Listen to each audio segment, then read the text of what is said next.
संतान सप्तमी का व्रत बहुत ही फलदायी माना जाता है। इस दिन लोग माता पार्वती और शिव जी की पूजा करते हैं। सनातन धर्म में संतान सप्तमी व्रत का विशेष महत्व है। संतान सप्तमी का व्रत बहुत ही उत्तम फल देने वाला माना जाता है। इसके शुभ प्रभाव से संतान से जुड़ी सभी मुश्किलें दूर होती हैं। साथ ही साधक की सभी इच्छाएं पूर्ण होती हैं। हिंदू धर्म में स्त्रियां जिसे संतान न हो वो संतान प्राप्ति के लिए व्रत करती है, और जिन्हें संतान है वो संतान के स्वस्थ जीवन और लंबी उम्र के लिए यह व्रत करती हैं। आइए सुनते हैं संतान सप्तमी व्रत की कथा। एक समय की बात है, महाराज युधिष्ठिर ने भगवान कृष्ण से कहा कि प्रभु, कोई ऐसा व्रत बताइए जिसके प्रभाव से संतान से जुड़ी सभी समस्याओं का निवारण हो जाए। यह सुनकर मुरलीधर ने कहा, मैं तुमको एक पौराणिक कथा सुनाता हूँ, तुम ध्यान पूर्वक सुनो। एक समय की बात है, लोमेश ऋषि ब्रजराज की मथुरापुरी में वासुदेव देवकी के घर गए, जहाँ ऋषिराज का खूब स्वागत सत्कार किया गया, जिससे वह प्रसन्न होकर उनको कथा सुनाने लगे। कथा के कहते लोमेश ऋषि ने कहा कि हे देवकी, दुष्ट दुराचारी पापी कंस ने तुम्हारे कई पुत्रों को मार डाला है, जिसके कारण तुम्हारा मन अत्यंत दुखी है। अतः तुम्हें संतान सप्तमी का व्रत करना चाहिए, जिससे तुम्हें पुनः संतान की प्राप्ति हो और वह दीर्घायु हो। मैं तुम्हें एक कथा सुनाता हूँ। क्योंकि इसी प्रकार राजा नहुष की पत्नी चंद्रमुखी भी दुखी रहा करती थी, किंतु उसने संतान सप्तमी का व्रत विधि पूर्वक और भाव के साथ किया, जिसके प्रभाव से उसको संतान का सुख प्राप्त हुआ। यह सुनकर देवकी ने हाथ जोड़कर मुनि से कहा, हे ऋषिराज, कृपा करके रानी चंद्रमुखी का संपूर्ण वृत्तांत तथा इस व्रत को विस्तार सहित मुझे बतलाइए, जिससे मैं भी इस दुख से छुटकारा पाऊं। तब लोमेश ऋषि ने कहा, हे देवकी, अयोध्या के राजा नहुष थे। उनकी पत्नी चंद्रमुखी अत्यंत सुंदर थी। उसके नगर में विष्णुगुप्त नाम का एक ब्राह्मण रहा करता था। उसकी स्त्री का नाम भद्रमुखी था।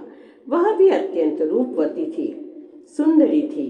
रानी और ब्राह्मणी में अत्यंत प्रेम था। एक दिन वे दोनों सरयू नदी में स्नान करने के लिए गईं। वहां उन्होंने देखा कि बहुत सी स्त्रियां सरयू नदी में स्नान करके निर्मल वस्त्र पहनकर एक मंडप में शंकर एवं पार्वती की मूर्ति स्थापित करके पूजा कर रही थीं। रानी और ब्राह्मणी ने यह देखकर उन स्त्रियों से पूछा कि बहनों, आप यह क्या कर रही हैं? किस देवता की पूजा कर रही हैं और किस कारण से पूजन व्रत आदि कर रही हो? कृपया हमें भी बताइए। यह सुनकर उन स्त्रियों ने कहा कि हम संतान सप्तमी का व्रत कर रही हैं और हमने शिव पार्वती का पूजन चंदन अक्षत आदि से षोडशोपचार विधि से किया है। यह सब इसी पुनीत व्रत का विधान है। यह सुनकर रानी और ब्राह्मणी ने भी इस व्रत के करने का मन ही मन संकल्प किया और घर वापस लौट आई। ब्राह्मणी भद्र तो इस व्रत को नियम पूर्वक करती रही, किंतु रानी चंद्रमुखी राजमद के कारण कभी इस व्रत को करती, कभी ना करती, कभी भूल हो जाती। कुछ समय बाद दोनों मर गईं। दूसरे जन्म में रानी बंदरिया और ब्राह्मणी ने मुर्गी की योनि पाई। ब्राह्मणी मुर्गी की योनि में भी कुछ नहीं भूली और भगवान शंकर तथा पार्वती जी का ध्यान करती रही। उधर रानी बंदरिया की योनि में भी सब कुछ भूल चुकी थी। थोड़े समय के बाद दोनों ने देह त्याग दी। अब इनका तीसरा जन्म मनुष्य योनि में हुआ। उस ब्राह्मणी ने एक ब्राह्मण के घर कन्या के रूप में जन्म लिया। उस ब्राह्मण कन्या का नाम भूषण देवी रखा गया तथा विवाह गोकुल निवासी अग्निशील ब्राह्मण से कर दिया गया। भूषण देवी इतनी सुंदर थी कि वह आभूषण रहित होते हुए भी अत्यंत सुंदर लगती थी। कामदेव की पत्नी रति भी उसके सम्मुख लजाती थी। भूषण देवी के अत्यंत सुंदर, सर्वगुण संपन्न, चंद्रमा के समान धर्मवीर, कर्मनिष्ठ, सुशील स्वभाव वाले 8 पुत्र हुए। यह सब भोलेनाथ के व्रत का ही फल था। दूसरी ओर शिव विमुख रानी के गर्भ से कोई भी पुत्र नहीं हुआ। वह निसंतान और दुखी रहने लगी। रानी और ब्राह्मणी पूर्व जन्म में अच्छी मित्र थीं। दोनों में बहुत प्रेम था। वही प्रीति इस जन्म में भी बनी हुई थी। रानी जब प्रौढ़ अवस्था को प्राप्त होने लगी तब उसको एक गूंगा बहरा तथा बुद्धिहीन अल्पायु वाला पुत्र हुआ और वह भी 9 वर्ष की आयु में इस क्षण भंगुर संसार को छोड़कर चला गया। अब तो रानी पुत्र शोक में अत्यंत दुखी और व्याकुल रहने लगी। देवयोग से भूषण देवी ब्राह्मणी रानी के यहाँ अपने पुत्रों को लेकर पहुंची। रानी का हाल सुनकर उसे बहुत दुख हुआ, किंतु इसमें किसी का क्या वश। कर्म और प्रारब्ध के लिखे को स्वयं ब्रह्मा भी नहीं मिटा सकती। रानी कर्म विमुख थी, इसी कारण उसे दुख भोगना पड़ा। इधर रानी पंडितानी के इस वैभव और 8 पुत्रों को देखकर उससे मन ही मन ईर्ष्या करने लगी तथा उसके मन में पाप उत्पन्न हुआ।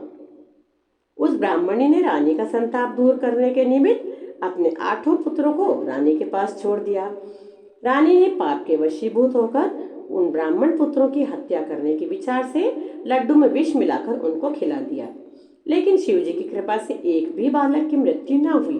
वे 8 पुत्र उसी तरह सुरक्षित रहे। यह देखकर तो रानी अत्यंत ही आश्चर्यचकित हो गई और इस रहस्य का पता लगाने के लिए मन ही मन उसने ठान ली।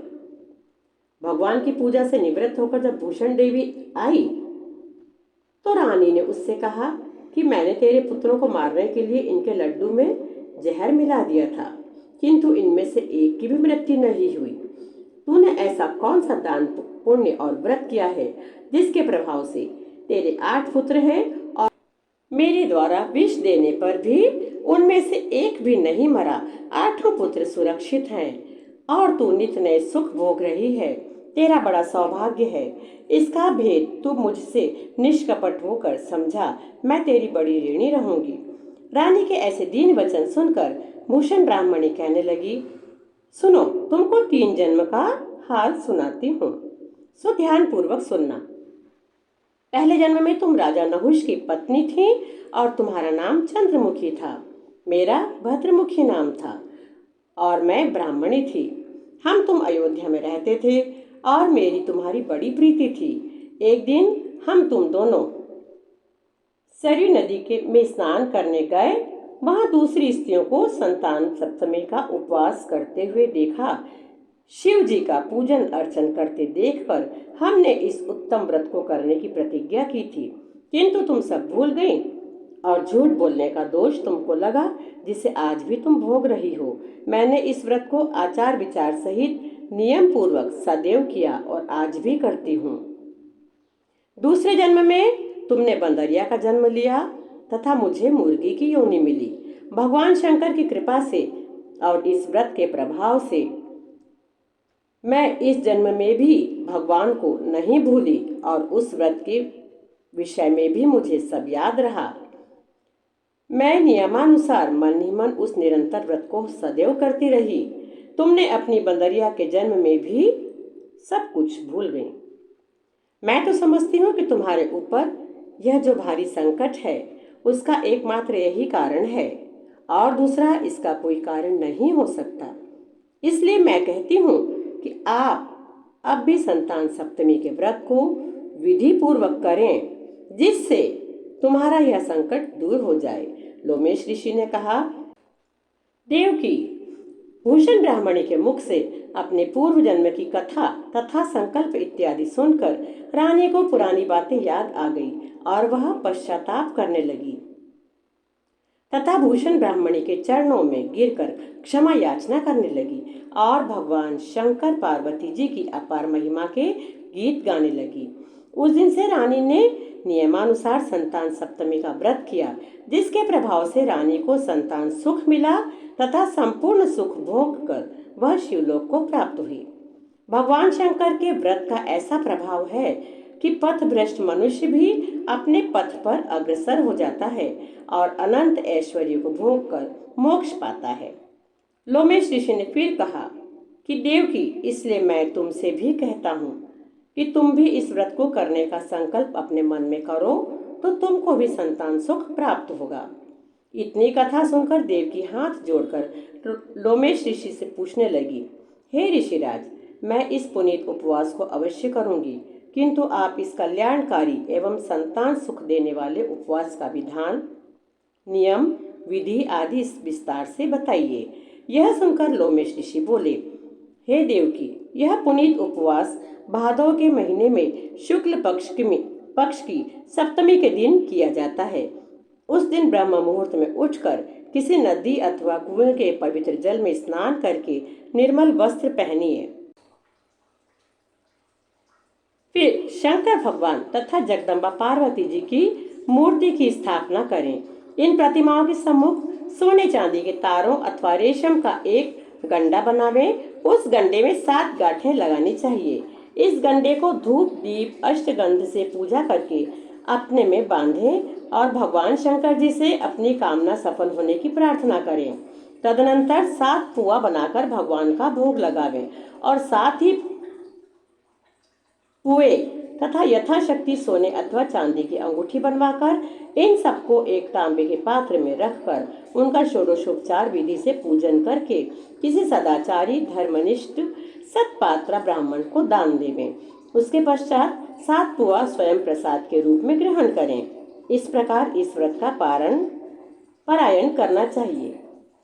प्रतिमाल की शुक्ल पक्ष की सप्तमी के दिन हे देवकी, इस व्रत को इस प्रकार नियम पूर्वक करने से समस्त पाप नष्ट होते हैं और भाग्यशाली संतान उत्पन्न होती है तथा अंत में शिवलोक की प्राप्ति होती है। हे देवकी, मैंने तुमको संतान सप्तमी के व्रत का संपूर्ण विधान विस्तार सहित वर्णन किया है। उसको अब तुम विधि पूर्वक करो, जिससे तुमको उत्तम संतान प्राप्त होगी।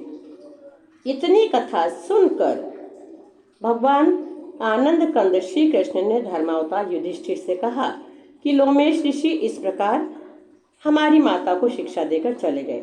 ऋषि की कथा अनुसार हमारी माता देवकी ने इस व्रत को नियमानुसार किया, जिसके प्रभाव से हम उत्पन्न हुए। यह व्रत विशेष रूप से स्त्रियों के लिए कल्याणकारी है, परंतु पुरुषों को भी समान रूप से कल्याणदायक है। संतान सुख देने वाला और पापों को नाश करने वाला यह उत्तम व्रत है, जिसे स्वयं भी करें और दूसरों से भी करावें। नियम पूर्वक जो कोई इस व्रत का पालन करता है और सच्चे भाव से पूजा अर्चना करते हैं, उन्हें संतान की प्राप्ति होती है, उनकी संतान दीर्घायु होती है, बुद्धिमान होती है। इसके साथ ही संतान से जुड़ी समस्त समस्याएं, मुश्किलें आदि दूर होती हैं। संतान सप्तमी व्रत को नियम पूर्वक हमेशा सभी स्त्रियों को करना चाहिए। जय गौरी शंकर।